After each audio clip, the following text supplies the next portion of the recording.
So I was talking to one of my homegirls the other day, and she was explaining how she's having a difficult time in the dating world. And I was like, well, tell me about it. And she's telling me about this guy, that guy, and all this. And I'm like, wow, where you be meeting these people? And then she's explaining more, and I'm realizing she's missing some big, major red flags that she could have avoided such awkward, I'm talking about awkward situations. The dating world could be quite weird, huh? I'm not really a big dater, never really been. Like, I'm just always at home doing my thing. And plus, when I like somebody, then I kind of just know. But this isn't about me. We're going to talk about 3 things that we should watch out for when we are dating, trying to find the love of our life. Because I feel like this next decade isn't necessarily just about self-love. It's actually about partnerships. It's about unity, right? It's very important. So the first thing we should watch out for, don't date somebody who watches porn. Simple. Don't date somebody who watches porn. Especially women, especially the men. Don't date a man who watches porn. Now, it can go both ways, but because I'm a man and I can speak from experience, I'm going to pick on my fellow brothers here. Men, got to give this stuff up. It's not good. It's very hard to have a beautiful, loving connection with our woman if we're consuming our mind with toxic images, building unrealistic expectations and ideas in our mind. And we're twisting what that connection is supposed to be. You see, the problem with that stuff is you start to look at people like objects for your pleasure. Nobody is an object for our pleasure. We are actually reflections of one another. We are human beings. You know, we have hearts, we have a mind, we have a spirit, and that stuff removes all of that. It dehumanizes us in a way. And I believe anybody who still consumes that stuff hasn't reached a maturity in their spirit, and that will bring mud into the relationship. May not be right away. It could be years down the road because some people can hide that stuff. But how are you supposed to have a really good connection with someone when their energy and attention is somewhere else? It's amazing how society just almost embraces that stuff when it really depletes us and deteriorates us. You know, it's been a long time since I consumed that. You know, just like any young guy, you probably start pretty young when you're a teenager. But it's been like a good 8-9 years. And I can tell you from experience, we don't need it. I have no desire anymore for that. But when I was younger, trust me, I did. And I just feel like if you're in the dating world and you're looking for your future partner, don't date somebody who watches that stuff. Simple. Now it's like, how are you supposed to know? Well, I don't know. Try to bring it up in conversation, see what they say, you know, just don't be too judgy. But I think it's important to find these things out, right? To know where people are at, because getting ourselves into a situation that lasts 6 months or a year can cause grieving and emotional damage that takes us 2 years to heal, right? So let's be aware of these little red flags and signals, and simply somebody who watches that stuff is in the spirit of lust, not love. You understand? I don't even think it's all right to self-pleasure yourself while thinking of somebody else that you're not in a relationship with. You know what I'm saying? Like, for me, lust is just a deal breaker. It's a slippery slope. You know, even Yeshua, Jesus said, for the men out there, even if you look at a woman in a lustful manner, you've already committed adultery, right? That's how strict he was. If you just looked, you know, just on the street. So if you're taking it to whole other levels, then, you know, there's a problem happening there, and that manifests in different ways. And it's really hard to have a beautiful connection with our partners. Second thing, don't date somebody that just be bouncing from relationship to relationship, you know? That's a big red flag. Somebody who doesn't give themselves the space to heal. You know, we would never go to somebody's house and walk in with muddy, dirty shoes, right? We just wouldn't, because that's someone's house and we're going to be respectful. We're going to, you know, brush our feet off outside, maybe even leave our shoes out if they're really muddy. But if you step into a new relationship or a new dynamic right after something else or whatever you were doing with somebody else, you're bringing mud into a new situation that somebody didn't ask for. It's very important that we give ourselves the time to grieve and heal. And grief is a process. Like, you can't hack that. You can delay it, but you can't hack it. I don't think you can really speed it up. There's a natural process to that journey, but you can definitely delay it or completely put it on pause by using other people as distractions. I remember a long time ago, I was talking to this girl, and she just got out of a relationship, I guess. And then she straight up just said to me, "Hey, will you be my distraction?" And I thought that was actually cool in a way. Like, it's not cool. It's kind of toxic, but I thought it was cool that she was so honest and she had the awareness that this would be a distraction if we were going to tango. And that's what she wanted. Now, I appreciated the honesty because then I could just reject. But a lot of the times we use people as distractions because of how we feel within. And I'm sure we all know people who bounce from relationship to relationship to relationship to relationship, bringing that energy and that trauma to new dynamics. And you'll never have a fair chance at true love when somebody is still grieving from what they left behind. This is why we got to give it up to above, you understand? Go into that season where we're going to be by ourselves, cultivate that relationship with the Most High, with Source, with and you already know everything is going to be all right. Again, ask questions. It's okay to ask questions when we're dating. Hey, when was your last relationship? I made a mistake one time where I met a woman. She was amazing. We got into a relationship and I just assumed she was out of a relationship for, over a year or so. I just assumed. Because I'm like, oh, this woman has her head on her shoulders, like everything, the way we're talking, everything. I'm like, her ex or whatever, that's back in the past. Like probably, I don't know, 5 months into the relationship, I find out she was only like 2 months out. And all those problems came back to haunt the both of us. You understand? I should have just asked the question. I learned. Again, a relationship that is, fueled with a lot of chemistry and is intense for 6 months or, 10 months, a year, that can cause emotional damage on us for 2 years. I know people watching right now, you've dated someone for a year and then that took you back for a good year or two. You understand? They may still be on your mind now. The third thing that we should watch out for. Hold up. I forgot. We're going to nourish the channel right quick and hook you up with our sponsor. So today we have a quick and delicious recipe to get into. HelloFresh has over 55 weekly options featuring seasonal pre-portioned ingredients picked at peak ripeness to keep delicious food coming out of your kitchen. Now, you can skip the grocery store and spend more time soaking up the summer sun. HelloFresh Market is a one-stop shop for all your mealtime needs with quick breakfasts, lunches, snacks, desserts, and even more. Now, what I like is they have options to fit most lifestyles. HelloFresh offers vegetarian, pescatarian, and fit and wholesome meals to make it easy to stick to your fitness and health goals.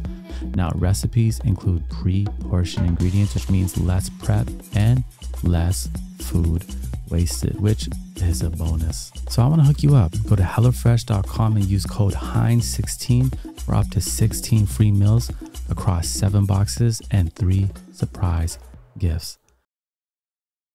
The third thing we should watch out for, we may have 4, but we'll get to the third right now. Don't date someone or get into a relationship with someone who tries to tango with you. You know what I'm talking about. The first date. Don't do it. Sometimes the chemistry is so good. I get it. We've all been there, I'm sure. But don't date someone who goes for it the first night. Date someone that is interested in knowing your true self beyond your flesh. There's many layers to us. And it's interesting how we go directly for the flesh.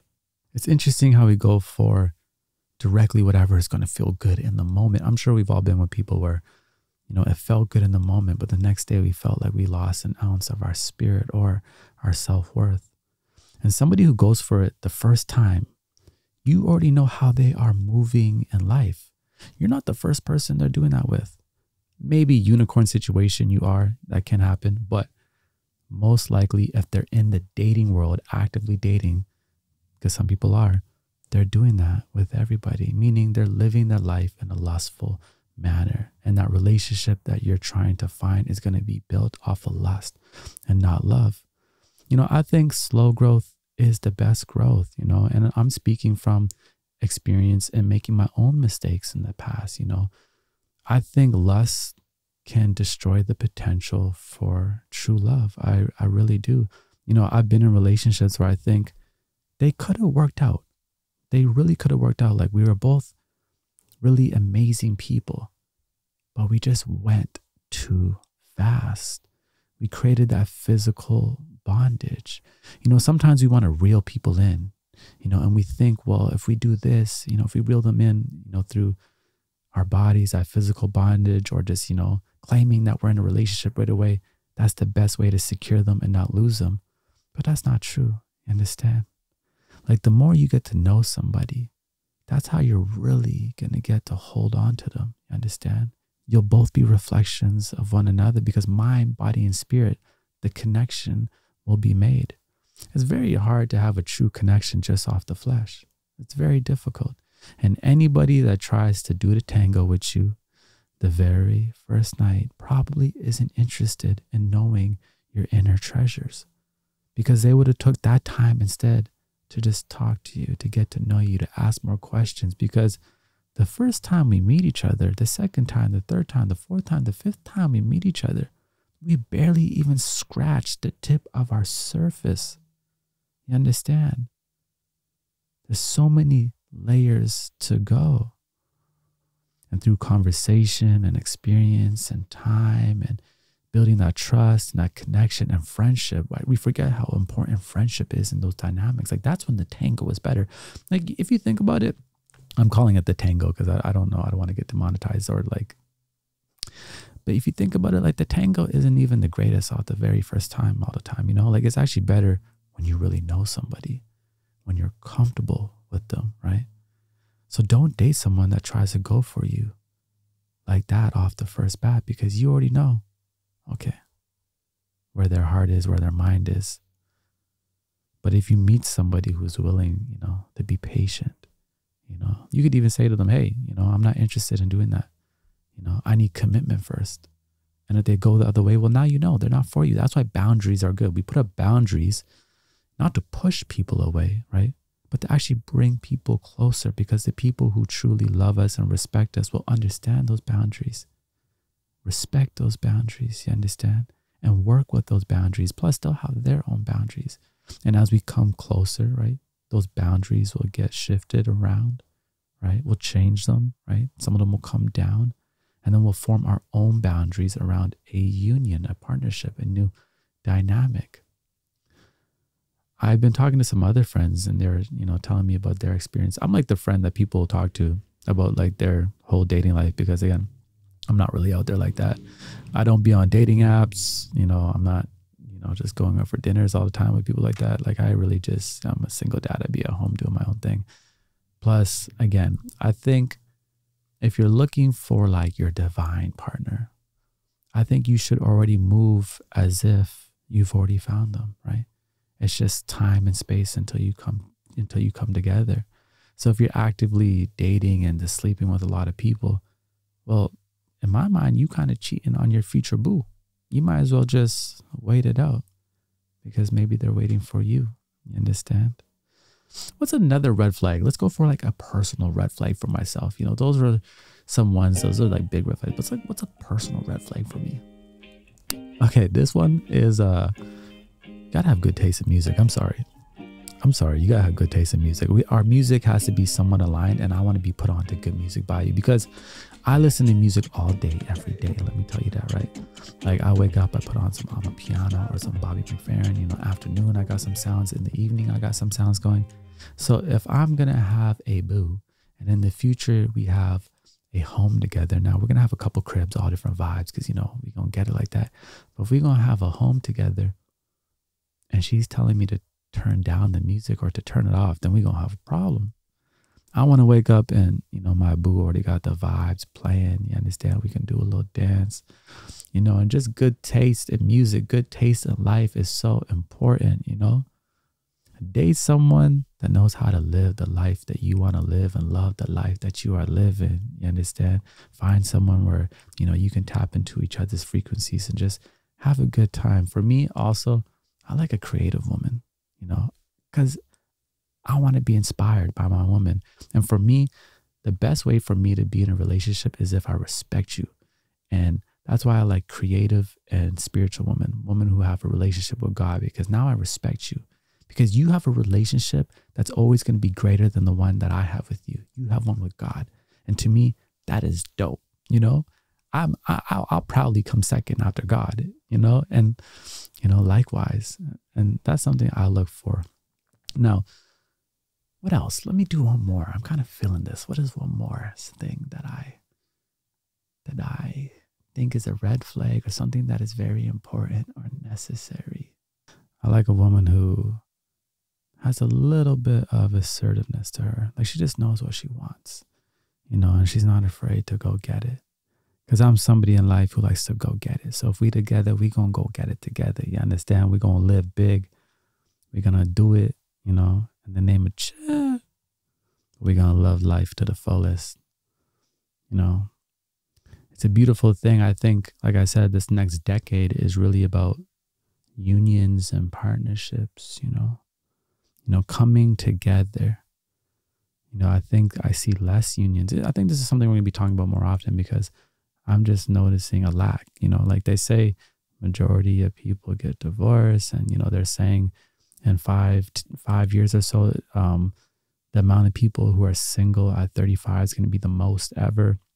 And we're probably going to have a pandemic of loneliness, you know, but people aren't going to realize how lonely they are because we're going to be consumed with our devices and all the things we can pleasure our flesh with. But again, you know, I think coming together, becoming one flesh with your partner is important. That's going to bring you, you know, true love, you know, true guidance and fulfillment. And I think that's what this next season is about. And like I said, I think slow growth is the best growth, right? We need to stop rushing into situations. That rush, where are you going, right? You have a lot of love to build. So you might as well just place one brick down nicely every single day. And over time, you have built a temple together. So you done know in hindsight, everything gonna be all right. A little bit of a different video. We normally don't talk about this type of stuff, but, you know, I wanted to keep it light today. And, you know, my conversation with my friend kind of inspired it. So yeah, it's all good. I don't know if you want to have more conversations like this, we could do it. But if not, we'll just get back to our regular programming. It's a vibe. Ting.